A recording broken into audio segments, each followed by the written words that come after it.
Christmas! Welcome to the Christmas edition of Let's Do Tea. I'm your host, Katie Louise, and today I'm with Miss Jenny Mearns, vintage lingerie maker from Frantic About Frances. Hello!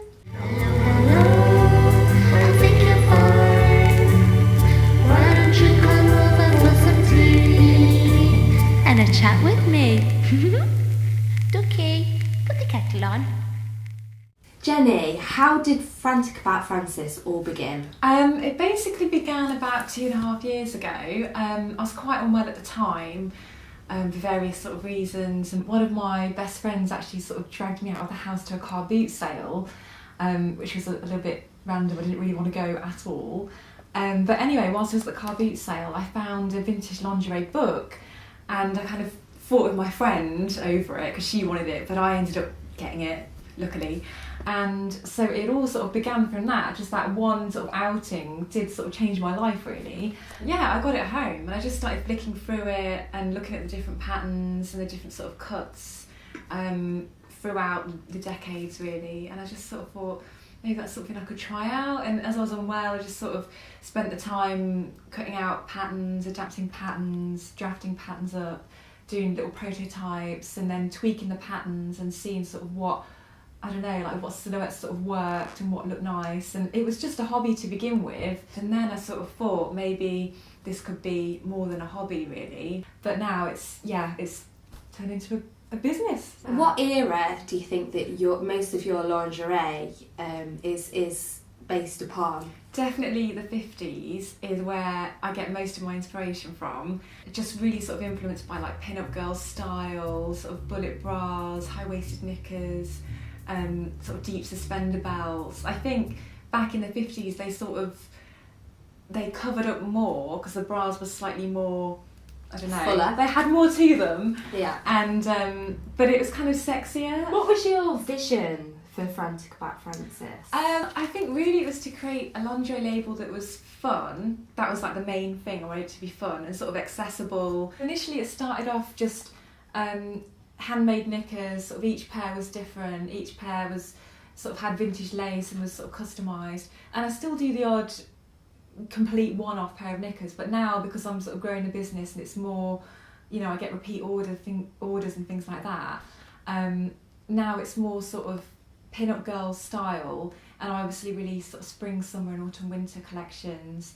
So I have, you know, a certain number of styles and sets that I release each year. Some sort of lingerie labels are a bit intimidating and sort of based, not kind of, they're really sexy, and I wanted it to be sexy obviously, but not sort of in your face, like full on, you know, so that it would put people off sort of thing. Yeah. So yeah, I think fun was the main thing, and flirty, and just for people to wear and feel good in. And where does the name come from? Frances is one of my middle names. It popped into my head one day, Frantic About Frances, and I sort of thought, oh, that kind of goes actually, and it seems quite retro and quite 50s, which is what I sort of wanted to go for anyway with the label. Obviously my style is quite 40s and 50s, and that's what I sort of base my general look on. And it's quite ironic because when I was younger I used to hate the name Frances. Miss Jenny, you've been mentioned in Vogue. Yeah. Wow. Let's have a celebration with some bubbly dazzler. Oh, wonderful, look at this. Undress it like I'm it's a going to man. try and... Would you consider doing a men's range? Possibly, although I do think men are much less adventurous in the lingerie department than women. I think their underwear tends to consist of sort of grey, boring, Elasticated lycra cotton. that's been around, it's had a few washes, it's a bit faded, a bit manky looking really. You see that bottle's like a man, it's got like a nice suit and you I've undress just it. unzipped to everybody And then it's a disappointment. Maybe you should. I'll do the honours. Yes. So, Vogue, what happened in Vogue? What was said? They said that they'd seen my shop online and they really liked my underwear. It was a bit different. They actually said it was unlike anything they'd ever seen before. Way! So yeah, they just said they wanted to include me in a feature for Valentine's Day to celebrate the best of sort of lingerie talent. So the feature was called irresistible guide to Valentine's lingerie or something like that. Sort of called up everyone that I knew, screaming down the phone at them, I'm going to be in Vogue! Kelly Brook tweeted you saying how much she loved your panties. Yeah, that was very exciting, and that came about because I did a collaboration with DO TEA, which do sort of burlesque wallpapers and art prints and that kind of thing. So they sort of printed up some silk fabric with different pictures of like pin-up girls and burlesque girls on, and then I made the knickers. I put Swarovski crystals on the back of them to make them extra sort of blingy, and then sent them to Kelly, and she loves them and she tweeted about it, and it's really That's exciting. amazing. That's really cool. It's just funny because I saw her on TV the other day. I think it was on Strictly Come Dancing, the Christmas special or something. I sat there with my mum and dad and I was like, oh, Kelly, she's got a pair of my knickers, she has. Would you consider making Keith Lemon some pants? Oh, that would definitely be a challenge. So what kind of girls do you want to see wearing your underwear collection? I'm just happy to see anyone wearing my underwear. I just think it's really exciting that it's something that I've designed and handmade and someone's out there wearing it, and they've wanted to buy my stuff. I still get really excited about that. It's for like everyone really, sort of any age, any size, any shape, any woman that just wants to sort of have fun. If any woman, alive or dead, you'd want to wear your knickers, who would it be? That's really hard. I think Rita Hayworth, maybe her. Well, not maybe, I think she just had something about her that was so timeless and beautiful. Then she's just one of my icons. You can have three. I'll let you have three. Three, okay. Betty Grable, because she was the pin-up girl of the 40s during the war and all that. So Betty Grable. And then I think I'm going to have to say Marilyn Monroe. Is the classic. I was going to say Betty Page, but then I wasn't sure. I love Betty as well. What's your proudest moment to date? I did Brighton Fashion Week, and after my show there, my show was in the first half, so during the interval I sort of came out and said hi to my friends and everything, and someone came up to me and actually asked me for my autograph, and I was so surprised. I sort of looked at her like she was crazy, and I was like, why? And I think she was like pretty, taken aback, but I was just really surprised that someone wanted my autograph. That's never happened. And then I sort of thought, well, how do I sign it? And then I put a little heart, and I thought, oh, does that look good enough? And I signed it was like the programme that's like the rundown of who's showing their stuff basically in the show.